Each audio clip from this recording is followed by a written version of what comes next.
backstory to that is that I'm an entertainment writer, so I've been a journalist all my life, and I write all the time. So I would say, I'm going to write a book. I'm going to write a book.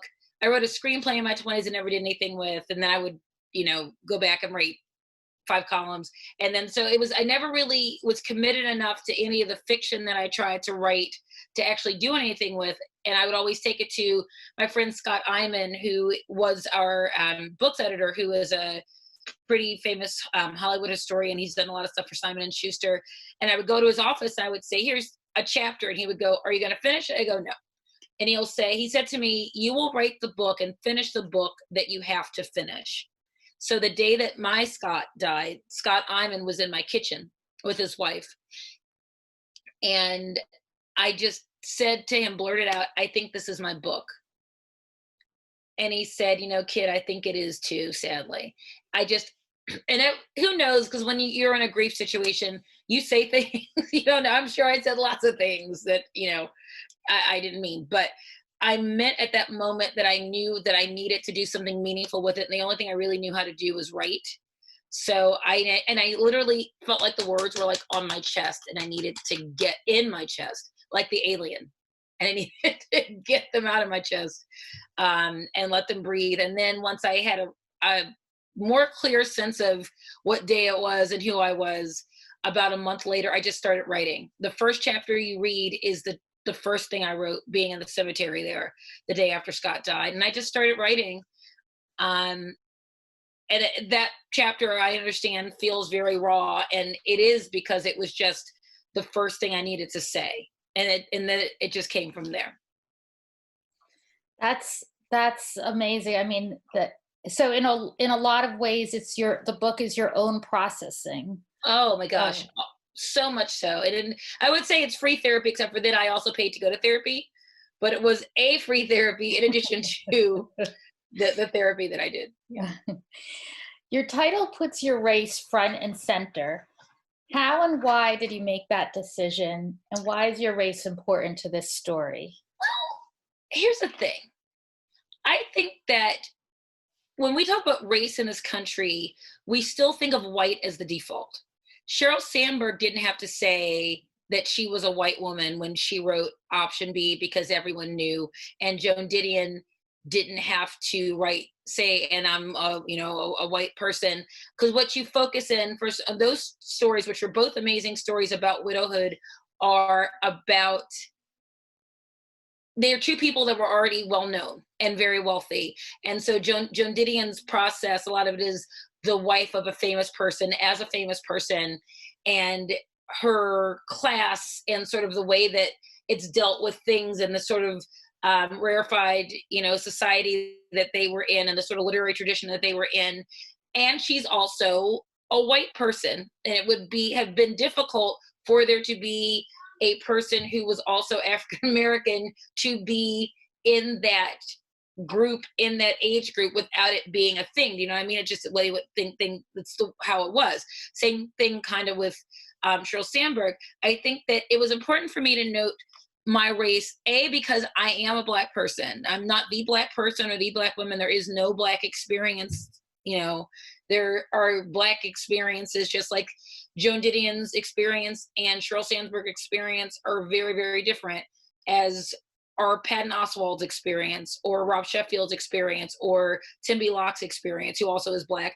Timby Locke and I are both Black women who married white men who lost them and wrote books about them. And our stories could not be more different. And race is important in her story because she meets her husband, who's an Italian chef, and his family doesn't really into it at first because of the racial and American parts of her. And then when he dies, it becomes sort of a travelogue that she moves to Italy with her child to get to know not only his family and get her child to know his family, but to have an experience recalling how they met. And that's how race and culture impact in a very different way. We were a Black kid and a Jewish kid from Baltimore. There was nothing super exotic about our story. We didn't go anywhere that cool. But being of different races and different religions, I think, is interesting, but it's not the whole story. It's part of who we were, and it's interesting who we were. But as I explain in the book about sort of my backstory, my life is different because I experienced my life as a Black woman born in 1971, child of civil rights people, going through life, sort of the first generation after that era. That is important about who I am. It doesn't color everything I do or everything I say. I don't think about being Black every day or whatever. It's just who I am. Just like being Jewish is who someone might be, or being white or Greek or Asian. It filters through how the world sees them and how they see the world. And rather than pretend, I had an editor, and it's in the book. It was something that very early in my career at the Palm Beach Post, where something was happening and I wanted to write about it, but I didn't want to be like the Black reporter. And he said, "Leslie, I think they've noticed." And I went, okay, good point. And so I bring these things up when they are important. Like I said, every part of my book is not white. And then Blackly, I blacked the thing. But it's important to note that everybody in society, everybody in this world is changed or affected by parts of their identity. And I think that's beautiful. I think that when people say not to see color, it's stupid. Because when you say you don't see color, you're negating a part of me that's important to me. What I want you to say is, you don't see that my color makes me worse than you, or that your color makes you better than me, and that there is inherently no value or judgment based on what those colors are, that we're all equal. And that's a beautiful thing, because we can learn from that. That's a lot more honest than saying you haven't noticed that I'm Black. That's very interesting. You know, I tell this story of I was with my daughter in this store, and she was very young, and you know, kids will just say whatever's on their mind, totally unfiltered, right? And someone wheeled by us in a wheelchair, and she said out loud, "Why does that person use that chair? Or why, you know, what is that?" And started asking me questions. And I thought in that moment, what should I do? So instead of I didn't want to go shh. So instead I went up to the person in the wheelchair and said, "Could you explain to my daughter why you use this chair and how it helps you?" Wow. And we formed such a bond, you know, by acknowledging what is. And, you know, it does become a beautiful thing. So the title is really acknowledging yourself, you. And it's funny. And I think that and it's fun. It, to me, using the title Black Widow says either this is a sociological treatise about the way that different races grieve, which it is not, or it's someone trying to be funny. And I think that and the subtitle, I think, really set the pace, because people don't know what to expect when you say this is a grief memoir. They go, "Oh Lord, is it going to be sad?" And yes, it's sad. Death is sad.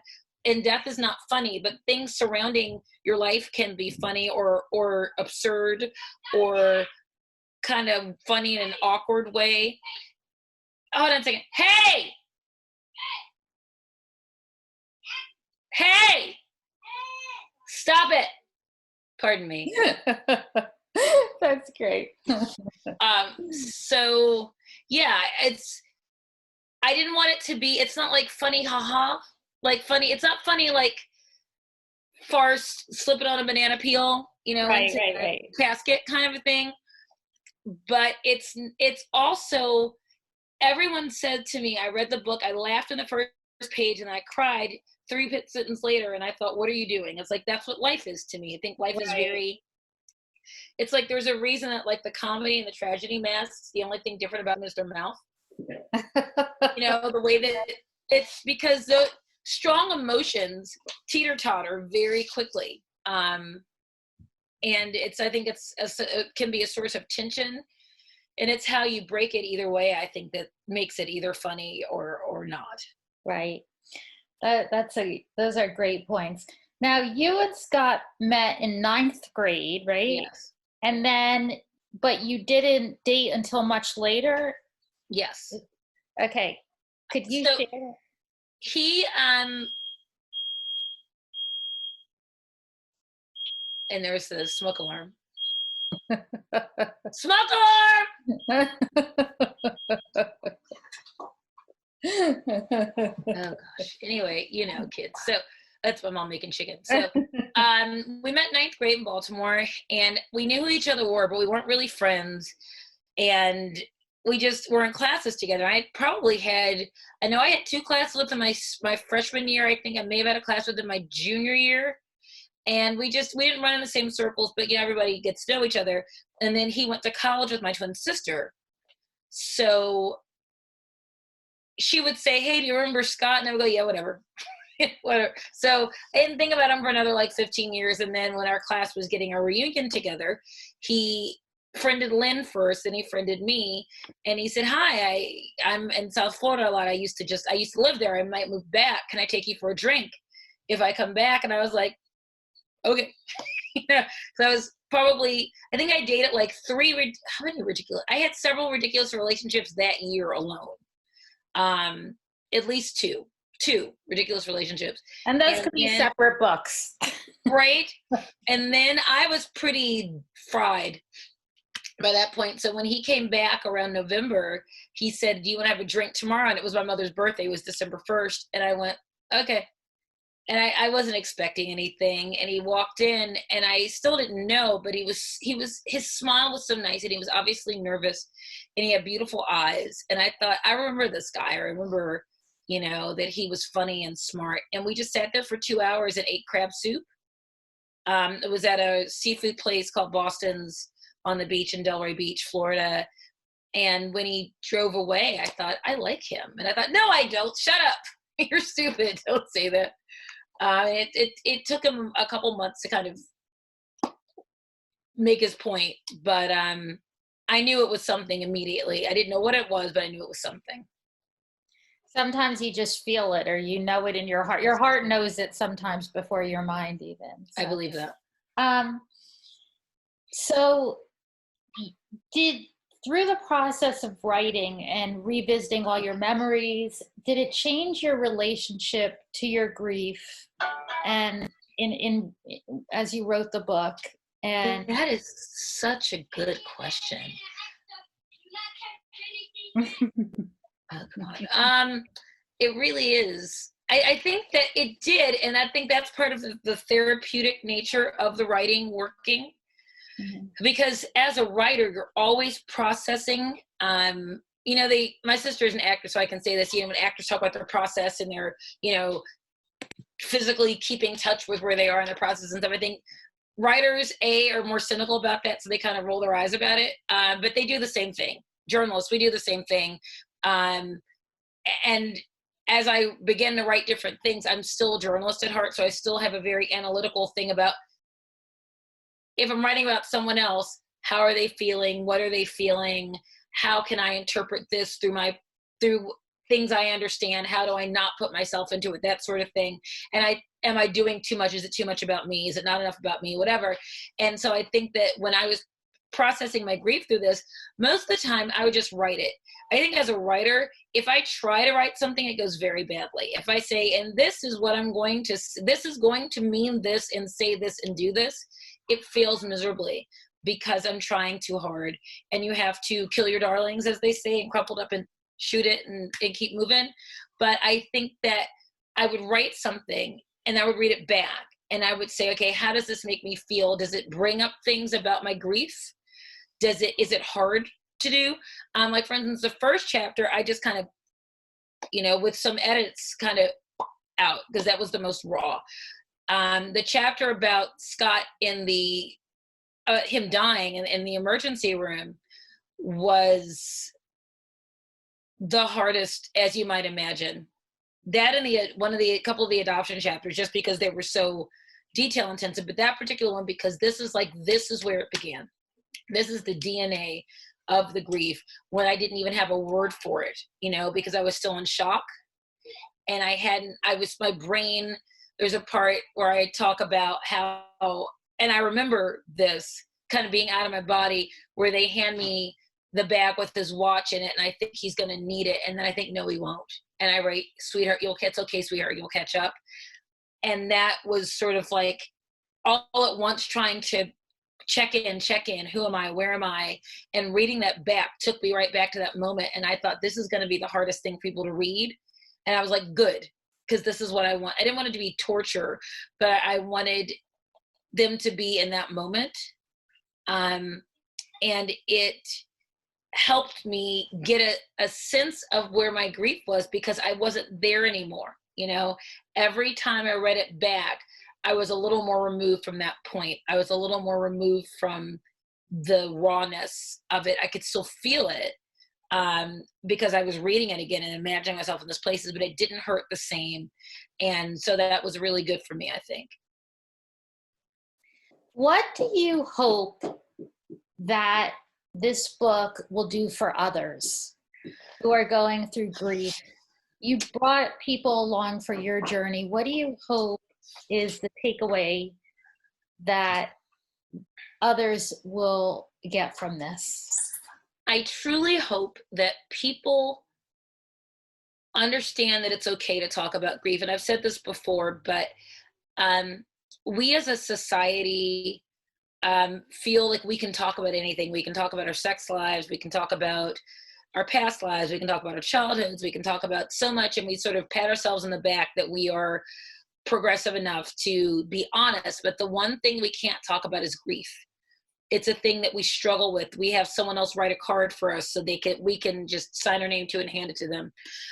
And a lot of it is that it makes us uncomfortable because it reminds us that we might lose someone. And it also, reminds us that, yeah, I'm sorry, go ahead.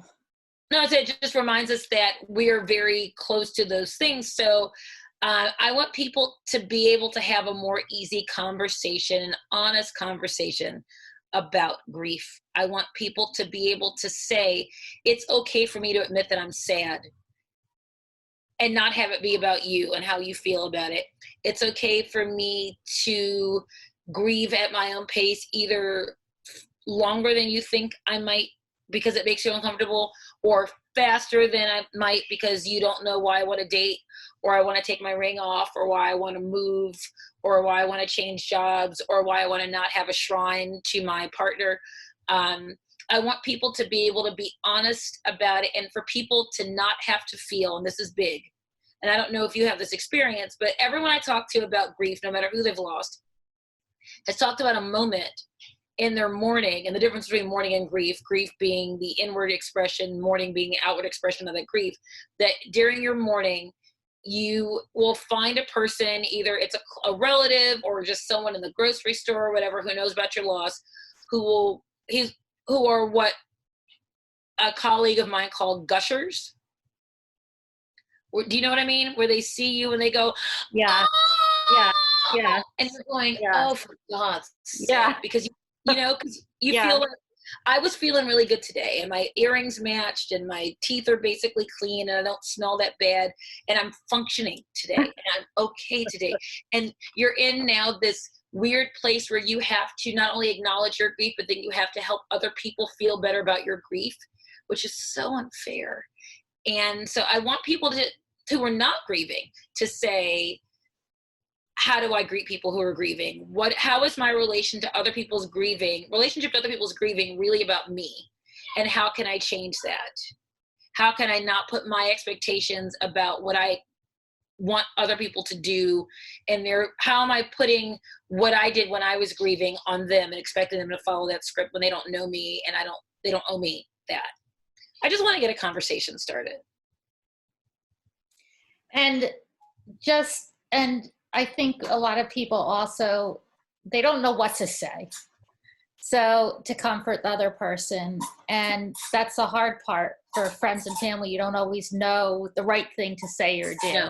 No. So what is the right thing? What do you think the right way to approach someone you love who's lost someone? I think it really depends on who they are and how well you know them. I mean, I had at Scott's funeral, for instance, there was a friend of mine who never knew Scott that we just had grown apart, and I hadn't seen her in years. And she came with a mutual friend who's her best friend, who I had run back into right before Scott died. And she called me and said, we're coming. And I didn't know who we was. I thought she meant her and her husband. And this friend who I hadn't seen in ages, and it wasn't like the best dissolution of the friendship. But when I saw her and she just opened her arms and said, "I love you." And I have not seen her since. And that is okay. Because that moment, I am sure if I needed something, she'd be there, and she needed something, I would be there. But it wasn't about having that day to day. It was just about this person saying, I don't expect you to say anything, be anything, do anything, open my arms, I love you. If you don't know people as well, sometimes it's like, sorry for your loss. I wouldn't do things that imply a relationship to, say, a spirituality that you don't know that they share or not, you know? That you don't say things like, well, they're better off with God because maybe they don't believe in God, or they don't believe in the God that you believe in, or maybe that's just not comforting to them. Mm-hmm. Don't say he's in a better place, or she's in a better place, or they're in a better place, because in the shock, when people said that to me 24 hours after he died, I was like, no, his better place is here in this chair with me. That's where he should be. And that saying that some all-knowing something knew better than me in that moment was hurtful to me, because I could still smell his body wash on the chair. So that's the place that he should be. And that's upsetting, and I'll hate you. Don't say that. Don't say that. I had someone who said, same kind of thing, Scott has completed his cycle around the sun. Same kind of thing, that they're trying to be profound. And it sounds like, oh, you mean it was the cycle around the sun? Oh, great. Now that makes so much sense. No. Better examples were, my cousin called. We're on the way to one of the funeral homes, and my sister held the phone up to my ear as I was driving, and she said, "This sucks." I went, "Yeah, it does." Because she knew me well enough to know that that's all I needed, was an acknowledgement of this. She likes Scott a lot, and she couldn't make heads or tails of it. Just coming from her was great, because she's my family. I had a friend, this is the funniest one. One of my cousins had actually a heart attack the day before Scott died, and she's fine. It was a mild heart attack, and so we were worried about her. And then, she wasn't allowed to travel or anything, so she couldn't come to the funeral. But she called me a couple days later, and she goes, "So how you doing, kid?" And I said, "Well, I kind of feel like in those movies where, like, someone dies and their mother or partner or whatever, like, digs them up and, like, makes a deal and reanimates them." And she said, once again, because she's my family and she knows me, said with a straight face, "What are you going to do with that? You can't take that to a party with you. You go to too many events. How are you going to cover a concert with a zombie?" And I just cracked up, because A, she's right. B, that's the way to approach it. So, I mean, that long-winded answer to say, if you don't know what to say sorry for your loss. That's great. I will say, someone said to me, and I hadn't really even thought of this, that when you say sometimes, "Let me know what I can do," if I can do anything, that sometimes that's not preferable, because what it does in certain moments is put the grieving person in the position of having to think of something you can do. And that you should not require anything of that person at that moment, particularly if it comes off unintentionally or not, like you need a reason to validate yourself and feel important, so they have to come up with something for you to do, because that's not their job to make you feel better. And I hadn't even thought of that, but someone pointed it out to me and went, yeah, that tracks. Mm-hmm. We are recording this during COVID-19. Oof. We're all homebound right now. And I think in a way, people are comparing it to a form of grief. Yes. Temporarily. Yes. What would you say to that? I think we grieve things that are gone, and whatever we had before this is gone. There will be a return to some sort of normalcy. We hope. We don't know what that is. That normal is gone.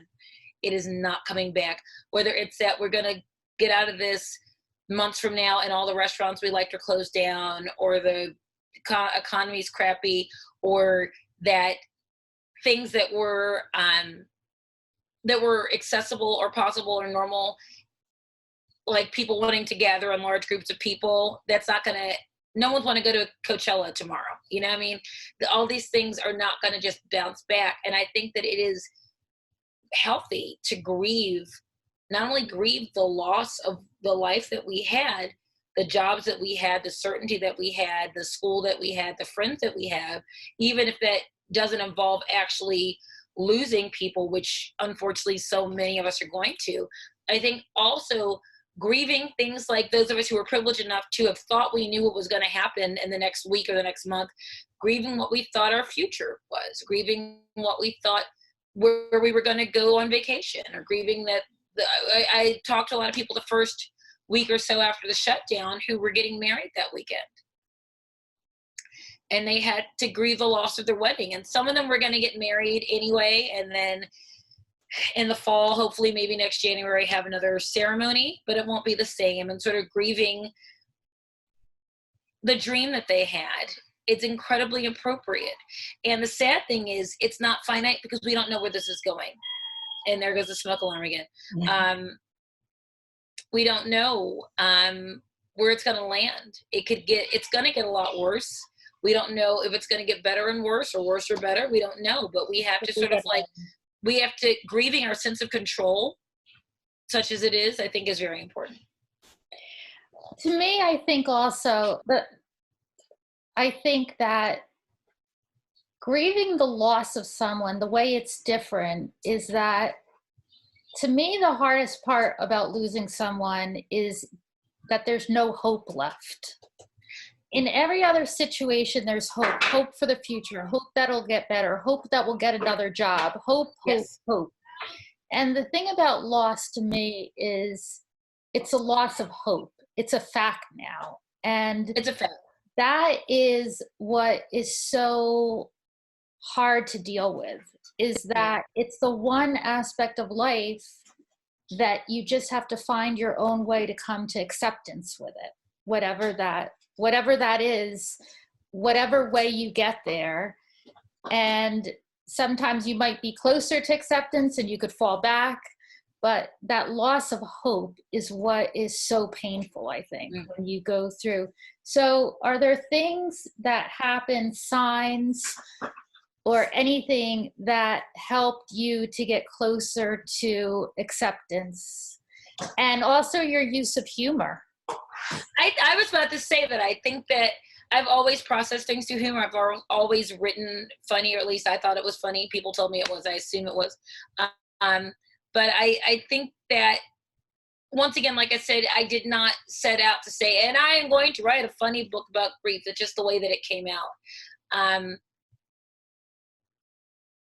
I also have a journalist's sense of, I don't know if fatality is quite as grim as I want to go, but at least of reality, that, you know, you grow up going to car accidents and covering deaths and funerals and stuff, and you sort of get your bubble that things don't happen to people and they won't happen to you is shattered very early on.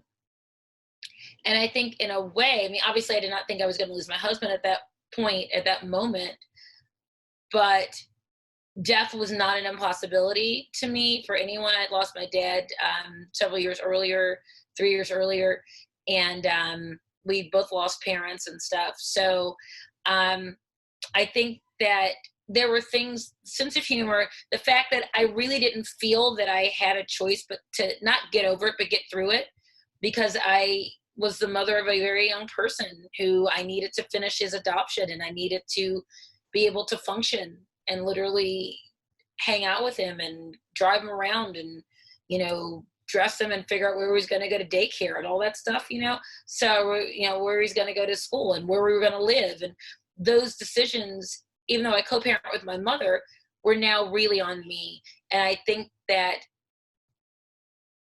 I was fortunate enough to have health insurance, so I had I could afford therapy and have my own credit and, you know, driver's license and car and things in my name, which a lot of women do not have, which is a whole nother thing about how privileged I feel I am as a widow, because I could start my life over again with an incredible crater in my heart, but I didn't have to ask anybody's permission to buy me a car, you know, or to move or whatever. I was able to make decisions on my own. So I think that humor and just a sense of purpose, kind of in like a kind of Meryl Streep kind of a way, you know, that kind of like, we have to do this and it's hard, very Sally Field, Norma Ray kind of, we got to get this done. So no time to cry right now. We got to move through it. And we'll cry later. I think that's everyone's process is different, but that certainly was helpful to me because I don't think I had a choice. Mm-hmm. And also, I think there's a big difference being young and a widow or growing old together and experiencing widowhood, right? So the expectation for a lot of people is that you'll live your life together and you'll grow old together. And widowhood happens when you're older. Yes. The thing about young widowhood is you're not done life. You have a lot of living to do, right? So giving yourself permission to now move forward and live life, live your future, create your future. I have a good friend who was a young widow unexpectedly. And what would you say, how do you help other young widows to move forward and give themselves permission to move forward, that it doesn't mean less of a love of the person who passed, but it means moving forward, so, you know. Okay, and this is not going to be Zen, but a lot of it comes with telling people shut the hell up and let you experience things the way that you're going to experience. I'm not talking about dating at the funeral. I'm not talking about, like, you know, spending all the insurance money on the pool boy. What I am saying is that when you are going to probably be ready to move on, whether that means changing your name, taking your ring off, moving, starting a new job, having a new life that even doesn't necessarily involve dating, you're going to be ready to do that before other people are ready for you to do that. And maybe it's family members who are still grieving and want things to stay the same. Or maybe it's just people who did things in a different era in a different way and want you to do them that way too. Or maybe it's just like nosy busybody people who need to get out of your business. Because I had that. People write me and say, well, you're moving too fast. I'm like, who are you? You know, based on, a lot of it was personal concern, but it was based on their own stuff and it didn't have anything to do with me. And I think that you have to decide whose life it is. That, you know, we're not in the Victorian thing where you have to wait a certain number of years before you can take your veil off and before you can, like, show your hands and your arms and all that stuff. It's not any of that. It's more like, how do you feel? It's not like a Dateline episode where everyone knows the wife did it because she's sitting in the front row putting on her lipstick and, like, talking to her boyfriend. It's not like that. But it's like, when through therapy or counseling or religious training or whatever it is that you feel, I knew that it was time to take my ring off when I wanted to take it off. And now, right now, I used to wear Scott's ring on my thumb, and I don't wear it anymore. I do still wear my wedding band and this ring that I bought after, which is a long story. Second story, my original my engagement ring, the stone popped out, and he was supposed to replace it at Christmas, and he had died by then. So I bought a new ring with the insurance money. And I still wear that ring, but it's on my right hand rather than my left hand. So if you were to meet me, you would not notice that I had a wedding ring on, and you can't even see that was sad when the tan line grew back. That was super sad to me. And I thought, it is what it is. It happens. Just give yourself permission to feel and judge where you are and what you need and what you want. And those things might be different on different days. You might be ready to have sex before you're ready to be in a relationship. You might be ready to cut people connected with your old life who were always horrible to you out of your life. And that's okay. You don't need to have toxic people in your life. And I found, I'd say in the book, that I found that a weird feature, but a helpful feature of widowhood is that I became immediately and now still after, really unable to tell you not the truth. Like if people would say, like in those first couple moments, like, hey, do you want to go out? And I go, no, I don't. And I would just leave. And I didn't have an excuse, and I didn't come up with a reason or a thing to spare anyone's feelings because I felt so bad. I would just say, I don't want to do that. I got to go to bed now. See you later. And I would leave. And someone else would go, she's just very tired. She's very sorry. And they would explain. But I think that what that became is why do you always have to, women particularly, and those of us who are mothers particularly, feel that we have to put everyone else's needs before ours. And then everyone else's needs, everyone else's wants, everyone else's, I think I might want it, but I'm just going to ask you for it anyway. What we need and want are so far down, we haven't even figured out how to figure out what we want. And I think that giving people permission to deaden the noise and say, shut up, let me figure myself out, and not what you, don't tell me what you need based on what you need, what I need based on what you need.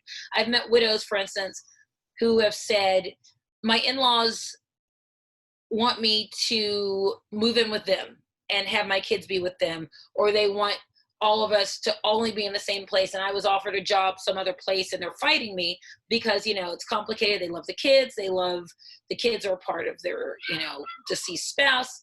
And those things are very valid. But at the end of the day, what is it that you need? It's okay to be a little selfish, because I can't think of any other time that you can justify that more than when your husband dies.